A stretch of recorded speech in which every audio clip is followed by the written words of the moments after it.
Well, good day, everybody. Welcome back to the channel. Well, this is Aunt Pat's Royal 10 typewriter. You've seen this a few times on the channel.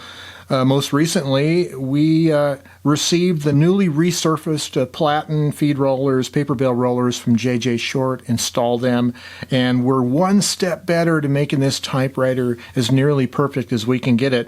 But if you've seen one of my other videos recently where you saw that I swapped ribbons between my Royal KMM and the Groma Calibri, I did it because one of them had a nylon ribbon, one of them had a cotton ribbon, and the imprint on one typewriter was too dark, the other was too light. Swapping the ribbons around fixed the imprint problem on both machines. So I haven't been as much experienced with using cotton ribbons up until recently. John Lewis installed the cotton ribbon in the KMM, and it ended up really being too wet and sloppy looking, but works great in the Calibri. So I went and bought a couple cotton ribbons from Ribbons Unlimited. Lanny Horowitz, a great guy. Check him out online. And I'm going to put one of these cotton ribbons in this Royal 10 because the current nylon ribbon that's in here, although it's a good ribbon, it doesn't have quite as dark of an imprint as I'd like, and I'm going to try and see if this is going to help us. Stay tuned. Well, the first thing I want to do is get the ribbon wound onto one of the two spools. So this knob here, if you hold it to the left, you can then wind on the ribbon manually, and the spool even has a little finger hole or finger indentation to make this rather convenient. You may want to put some back tension on the supply reel just so the ribbon doesn't get too loose. I'm going to set the vibrator to the red position and jam two key levers together, and then I'm going to just remove the ribbon. You could use fingers and gloves, or use tweezers, however you like to do it. Okay, so I'm going to take out the left-hand spool, and you'll probably see that the ribbon is hooked onto the spool with a metal hook. Just going to remove it from that hook. All right, here is the standard 1/2-inch black ribbon with it's 10 yards with eyelets, so a little shorter than I would like. That's the standard length that Lanny sells in cotton ribbons. Okay, comes in a bag. It's a single universal plastic spool, which is fine because we're going to be installing it onto our existing metal Royal spools. And this is probably a good time to get on some plastic gloves. It's important to mention that the Royal doesn't use eyelets for auto reversing, so I'm going to have to cut this ribbon short to use it with this machine. Otherwise, by the time it gets slack enough on the spool to reverse, the eyelet would already be jamming into the ribbon vibrator. Okay, so I just cut this short enough so I can put the eyelet onto the hook in the Royal spool, like that. And I'm going to wind it on a few revolutions and then get it started here. Put it onto the shaft. So I've temporarily put the universal spool onto the supply side, and now I'm just going to wind this thing on.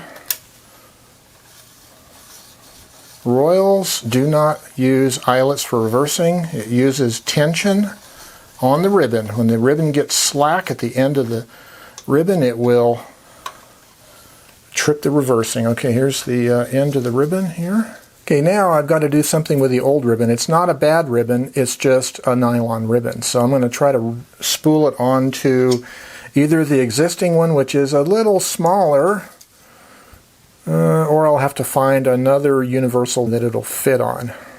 All right, I'm going to cut the ribbon a little bit here. All right. And get this spool set down into the shaft like that. All right. Tweezers can be a good idea if you're not wanting to get your hands too dirty or you don't have gloves. Make sure the right side is in fully. around that guide like that. All right. All right, so I did a test typing with the old ribbon, and now let's see.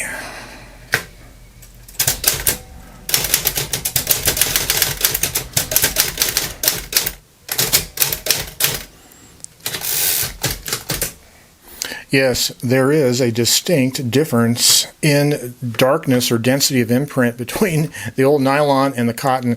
The cotton looks almost too dark, but you know, this is a pica-sized typeface, whereas the problem I was having on my KMM is it was this dark, plus it was a elite typeface. So I think the pica typeface will probably be okay once this ribbon starts getting used. There's a few characters like the A and the E, lowercase a and E, that look like they get filled in, but there's still a little bit of light on those letters in the middle. So I think it's going to be okay. I'm going to start using it like this and see how I like it. But definitely a dramatic difference with a cotton ribbon instead of a nylon ribbon.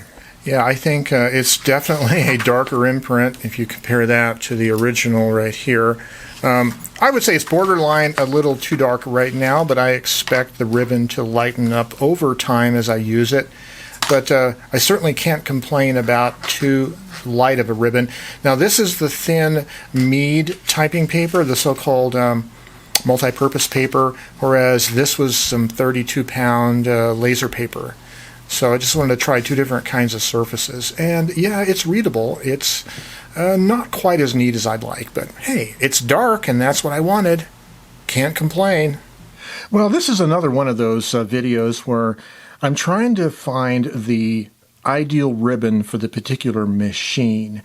As you know, I did this with the Royal KMM and the Groma Calibri, switching around between nylon and cotton ribbons to accommodate the intrinsic nature of whether the typewriter tends to type a little too light or too dark.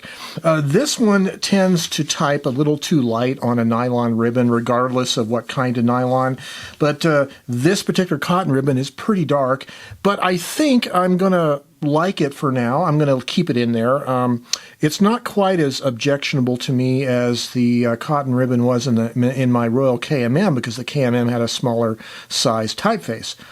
So for now, I'm going to live with this inky, dark, slightly messy cotton ribbon. And, you know, I did actually have a lot of fun typing several pages of test typings on this machine this afternoon. And I could see it's going to be fun. And this is my aunt's typewriter, as you know. I leave it in a higher cabinet, so it's sort of a standing typing position, like a Ernest Hemingway kind of a setup. So perhaps I'll leave a piece of paper threaded in it, and I can just, whenever I want, just tap out some notes or whatever, and it'll be fun. So Aunt Pat's typewriter, revitalized, fresh rubber, and new feet. That's right, fresh feet, and a new dark inky cotton ribbon. Well, this is Joe Van Cleve, and I encourage you guys to fix up those old typewriters so you can use them to write with, to be creative with. That's what they were built to do.